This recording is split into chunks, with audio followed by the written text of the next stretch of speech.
Hand someone two physical objects of identical weight, and they will almost always tell you that one is heavier. Not because they're wrong, but because they are actually answering a different question. What a human hand reports isn't absolute mass. It is the physical effort required to control that mass.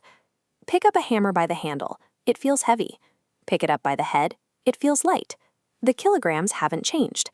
That happens because the hand measures torque and rotational inertia. The perceived heaviness depends entirely on the distance between your grip and the object's center of mass.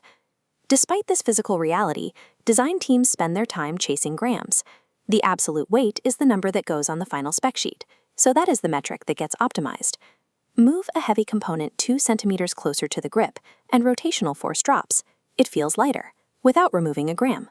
Slide that same mass further away, the force spikes. Handling is ruined. No material reduction rescues it.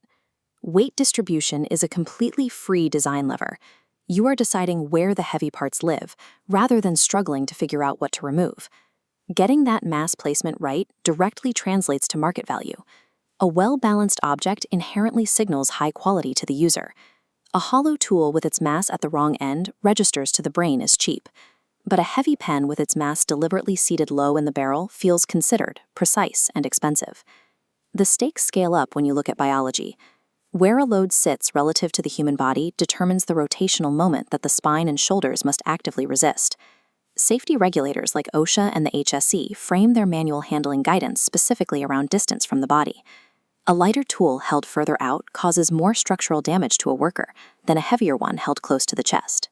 User fatigue and bodily harm are direct consequences of initial design geometry.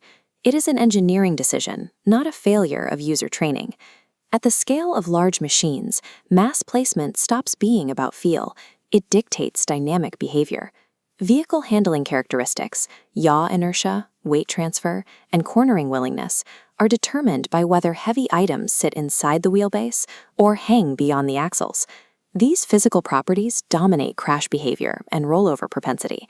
Because of this, mass distribution is a primary variable in the safety assessments at Euro NCAP and the IIHS. In aviation, the physical rules are absolute. The FAA enforces the center of gravity envelope as a strict operational boundary. If an aircraft is loaded outside it, it simply does not fly.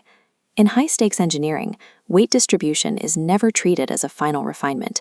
It is a foundational, non-negotiable physical limit. There is a persistent illusion in product development that mass distribution is something you can tune at the end of the cycle. The center of mass is an inherited consequence of early packaging. The heaviest internal components, batteries, motors, compressors, are locked into a layout first. Everything visible on the exterior is arranged around these invisible, heavy anchors long after the fact. By the time a physical product exists to be held, its center of mass is an unchangeable historical fact of its early layout. Once a badly balanced product is shipped, designers are left with exactly two terrible choices: add dead counterweight or attempt to move the grip. Adding counterweight means making the object objectively heavier just to fix a mistake.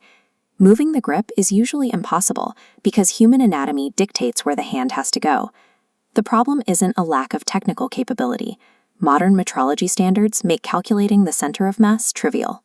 The failure is that no one asks the right question early enough. Treating physical interaction as a core competence has been argued for decades, but it requires addressing the issue while the layout is still a sketch. During week 2 of a project, the primary question cannot be, how light can we get it? The question has to be, where is the heavy thing, and is that where a hand wants it? Design decisions are as cheap as a sketch, but brutal once tooled. To survive, you must see every angle before you build.